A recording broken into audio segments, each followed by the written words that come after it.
This is the Fredericksburg Neighbors Podcast, the place where local businesses and neighbors come together. Here's your host, Dory Stewart. Welcome back to another episode of the FXBG Neighbors Podcast, where we share the stories of our favorite local brands. I'm excited to introduce you to my guest today. We've got Saresa Taylor joining us, and she is with the Forsythe Foundation. Saresa, welcome to the podcast. Thank you.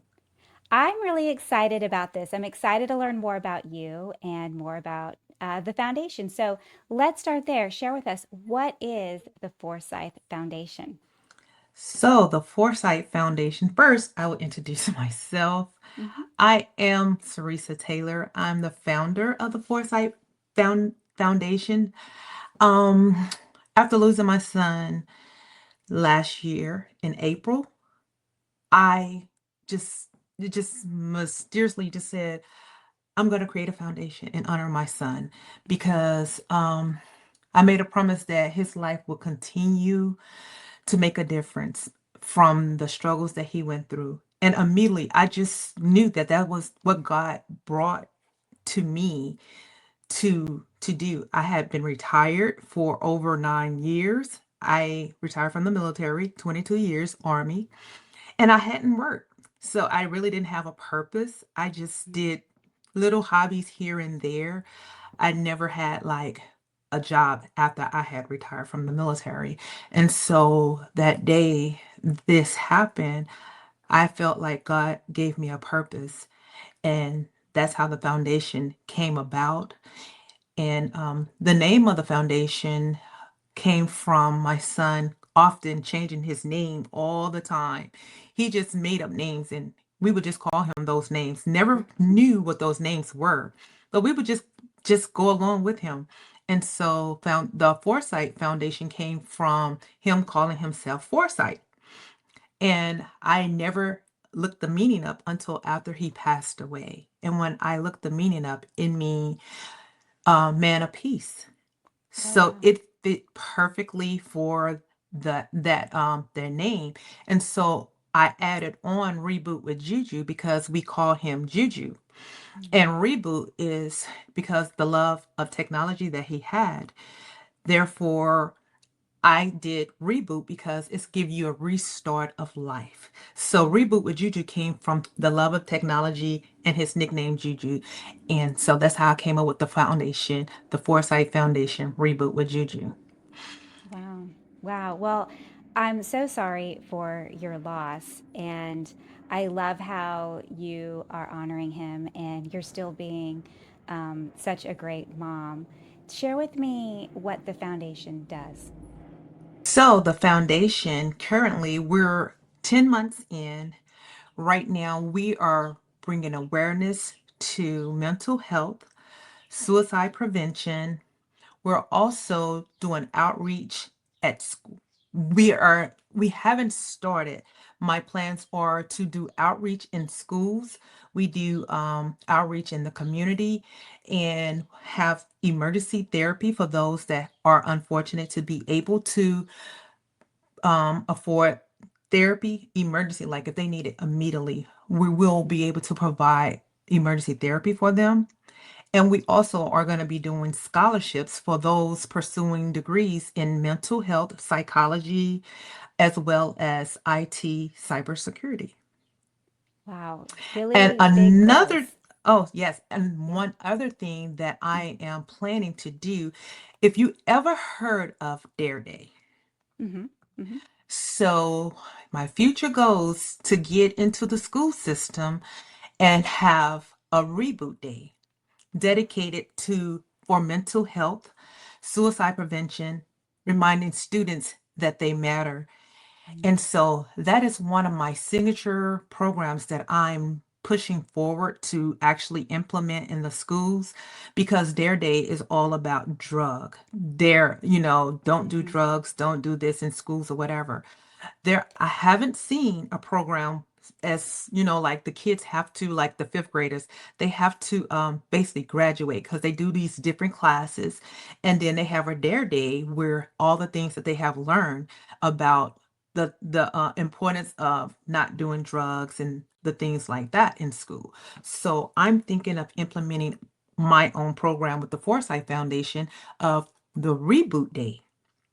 And that would be considered like recognize when someone is struggling, empathize without judgment, believe every life has value, open the conversation, offer support, and take action. So that is what the Reboot Day stands for. I love that. I love that. What big and meaningful goals.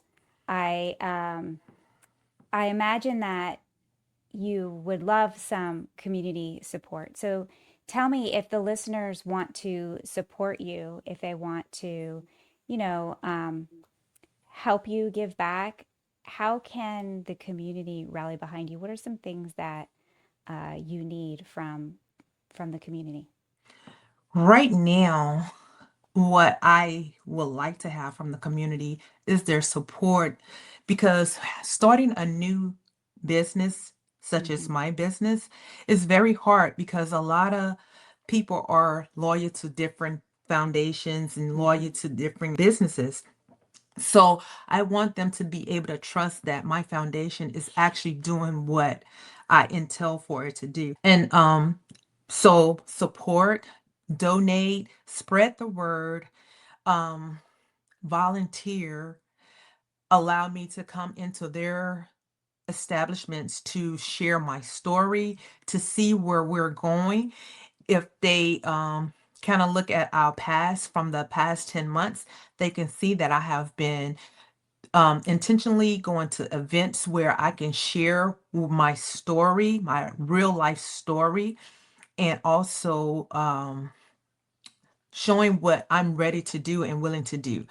I'm right now just needing fundraising grants, spread the word that we actually exist Hmm. and that I am ready to go and share and spread the awareness in the community because there's been several families that has lost their child to suicide, Hmm. and they come to me because my small little foundation has came across possibly their Facebook social media or something, and they saw what I was doing and they was curious like, you just lost your son just recently, how are you able to do this? Well, God gave me this strength and this purpose, and I'm ready to serve my son and Hmm. keep his memory alive and share his his struggles with those that are not able to share it because they're embarrassed. A lot of people Hmm. are often embarrassed about what has happened. And so I just need them to know that you don't have a reason to be embarrassed. Your child or loved one didn't do anything wrong. Mental health just took over. Hmm. Yeah, it's I love that you're really focusing on awareness. I think that's so important, and finding each other too is really important in the community. So I really hope that the listeners um, support you, and I imagine you are touching the hearts of many right now. It's really hard to start a nonprofit. It's not easy at all. There's a lot of red tape that you have to go through. So talk to me a little bit about that, and if someone listening is thinking about starting a foundation, what advice would you give them? Well, I would tell the people if you're trying to open a foundation, first of all, have a mission and a goal of what you really want to do. You just can't say, I'm going to do it without a purpose. And Mm. typically, I think a lot of people who opens or start a foundation, it's lived experiences typically, not just because I saw this happen and I just want to try to bring awareness. It's Mm-hmm. always something that is personal. So once it's a personal um, goal or personal experience, but it makes it that more important that Mm-hmm. it becomes a thing where you're able to show the world or help the world with the experience that you have gone through. Yeah. And so what I would tell them, you need to write it down. Your vision, you have to write your vision down. It just can't be something that you just think about and just start doing. Write it down. Once you see it on paper, it help you go about it in the proper way. Research. Don't listen to what other people have done. Sometimes it's okay to listen, but you need to do your own research. Even though someone already have an established, things does change. And because things change, you still need to do your own research so you can have like a guide just in case you have to step down. That person that takes your place can go over the guide that you have created, and Mm-hmm. they'll have step by step information on how to make your establishment continue to grow or move forward. So I say what you should do is you should research, have a purposeful goal, and and stay the course. Be consistent with everything you choose to do because it's not easy. I've been 10 months in and I'm learning every day, Mm-hmm. and I can tag along with other foundations, but everybody is not, their purpose is not the same. So Yeah. whereas they're doing certain things with their foundation, it might not apply to mine. Mm-hmm. So you just have to be goal driven. You write everything down and try to just stay organized. Organization is a very, very big key in having a foundation in the business. Yeah. That's all really, really great advice. And I really love that you said document everything so that if, you step down, someone else comes in and you have all of your systems and processes in place so that it can continue running, for generations even. So I love that. I also struggle with board members. So that will Mm-hmm. be one thing that you have to focus on as well.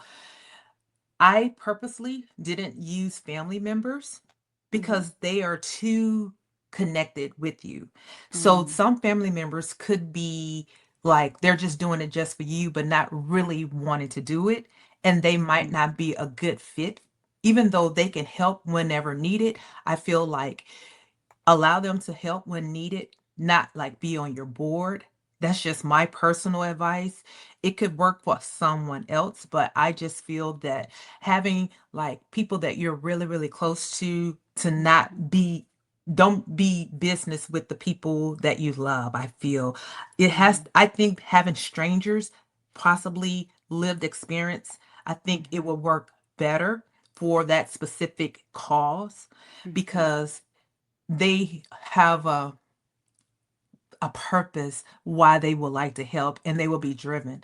And Mm-hmm. although I have done it that way, I still struggle with board members coming and going and not being consistent because they work. And obviously, when board members come, it is on volunteer basis. Mm-hmm. And some people doesn't take it as serious and don't realize the seriousness of actually being a part of a foundation and the Mm-hmm. commitment that they actually have to have. And so you just have to vet your board members when you start getting board members, and you need to make sure that you do, and I would say make sure you do background checks. That Mm-hmm. is very, very important. Even though you might feel that it's not important. It's always important because you want the right people and the right fit for your foundation. Because obviously, you're doing this for someone you love, most likely, Yeah. and Mm-hmm. you want what's best for your loved one. Yeah, absolutely. Absolutely. That is all really great advice. Thank you for that. It's your reputation as a foundation and you want it to have the most respect and integrity. So having the right people on your team is so important. So thank you Yes, for that. ma'am. Hmm. So if the listeners are inspired and they want to connect with you, if they want to help your cause, what's the best way for them to get in touch with you? They can go to our website.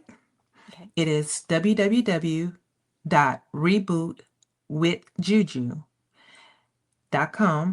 They can go to our website. We have a website that's active. There are some things that is not all the way complete, but it is active for whatever information you would like to do as far as volunteer, if you would like to donate, and the upcoming events that we have coming on. And we also have a Facebook. I don't know how to give you the Facebook. I can give you a link to the Facebook, but I don't, it's so long for the Facebook. And they can also follow us on Facebook. Amazing. I will include all of the links in the show notes to help people out. Okay, thank you. Saresa, thank you so much for joining me on the podcast today and sharing the Foresight Foundation with us. Thank you for having me. Thank you for listening to the Fredericksburg Neighbors Podcast. To nominate your favorite local businesses to be featured on the show, go to fxbgneighborspodcast.com.